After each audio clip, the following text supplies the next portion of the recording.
എല്ലാവർക്കും സ്വാഗതം. ഈ റിവ്യൂ ഇഷ്ടപ്പെടുവാണെങ്കിൽ ഒന്ന് ലൈക്ക് ചെയ്തും സബ്സ്ക്രൈബ് ചെയ്തും സപ്പോർട്ട് ചെയ്യണേ. അപ്പോൾ നമ്മൾ ഇന്നലെ കണ്ടായിരുന്നു ശരണ്യയുടെ വീട്ടിലേക്ക് പോകാൻ നിൽക്കുന്ന അലീനെ അങ്ങനെ ശരണ്യയുടെ വീട്ടിൽ ചെല്ലുന്നുണ്ട്. അവളോട് ഒരുപാട് സംസാരിക്കുന്നുണ്ട്. അത് കഴിഞ്ഞ് അമ്മ ശരണ്യയ്ക്കുള്ള ഭക്ഷണം കൊണ്ടുവരുമ്പം ശരണ്യയ്ക്ക് കൊടുക്കുന്ന പോലെ തന്നെ അലീനയുടെ വായിലും വെച്ച് കൊടുക്കുന്നൊക്കെ ഉണ്ട് കേട്ടോ.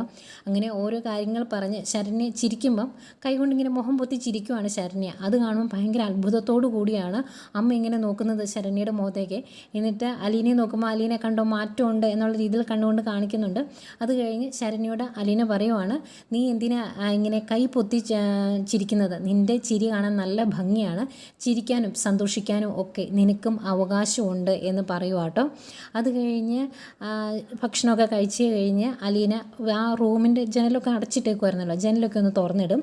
എന്നിട്ട് ശരണ്യോട് പറയും, മോള് പോയി ഒന്ന് കുളിച്ചിട്ട് വാ, എന്നിട്ട് ഡ്രസ്സൊക്കെ മാറി നമുക്കൊന്ന് പുറത്തേക്ക് പോകാമെന്ന് പറയുന്ന മുഖം അങ്ങ് മങ്ങിപ്പോവാണ് ശരണ്യയുടെ. ആകെ ടെൻഷനാണല്ലോ, പുറത്തിറങ്ങുമ്പോൾ ആൾക്കാരെ എങ്ങനെ ഫേസ് ചെയ്യണമെന്നറിയില്ല. പക്ഷെ അവിടെയും ധൈര്യം കൊടുത്ത് ശരണ്യെ റെഡിയാക്കി അലീന പുറത്തേക്ക് പോകാൻ വേണ്ടി ഇറങ്ങുക. അന്നേരം അച്ഛനും അമ്മയ്ക്കും ആകെ ടെൻഷനാണ്, ഏത് രീതിയിൽ ആൾക്കാർ പ്രതികരിക്കുന്ന അറിയില്ലല്ലോ.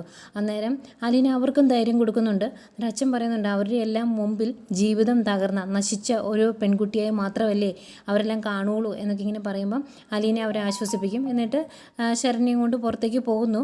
അച്ഛനും അമ്മയും സംശയിച്ചതുപോലെ അല്ലെങ്കിൽ അവർ പേടിച്ചതുപോലെ തന്നെ പുറത്തേക്ക് ഇറങ്ങുമ്പം ഒരാൾ കുത്തിത്തിരിപ്പുമായിട്ട് ചെല്ലുന്നുണ്ട്. അയാൾ വളരെ പുച്ഛത്തോടെ അതിജീവിത എന്നിങ്ങനെ പറയുമ്പം ശരണ്യെ നോക്കി പറയുമ്പം അലീന പറയുന്നുണ്ട്, അതിജീവിത എന്ന് പറഞ്ഞിട്ടുണ്ടെങ്കിൽ വലിയൊരു ദുരന്തത്തെ അതിജീവിച്ച് വന്നവൾ എന്നാണ് എന്ന് പറഞ്ഞ് അയാളെ കാര്യങ്ങൾ പറഞ്ഞ് മനസ്സിലാക്കുന്നു. ചുറ്റും നിൽക്കുന്നവരും അതിനെ അക്സെപ്റ്റ് ചെയ്യുന്നുണ്ട്.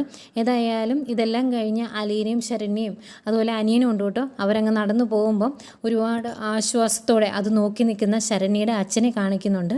ഇനി ഒരിക്കലും പുറത്തിറങ്ങില്ല, ജീവിതമായിട്ട് അവൾ പൊരുത്തപ്പെടില്ല, സന്തോഷിക്കില്ല, മോളുടെ ജീവിതം നശിച്ചു എന്ന് സങ്കടപ്പെട്ടിരുന്നവരുടെ മുമ്പിൽ അവൾ വീണ്ടും ജീവിതത്തിലേക്ക് മടങ്ങി വരുവാണ്. അത് കണ്ട് അവരെല്ലാം സന്തോഷിക്കുന്നുണ്ട്. ഇതൊക്കെയാണ് ഇന്ന് പ്രൊമോ ആയിട്ട് കാണിച്ചത്. ഇന്നലെ പ്രൊമോ കാണിച്ചില്ലായിരുന്നല്ലോ, ഇത് പ്രൊമോയാണ്. വൈകിട്ടായിരിക്കും എപ്പിസോഡ് വരുന്നത്. നമുക്ക് എപ്പിസോഡിൽ കാണാം.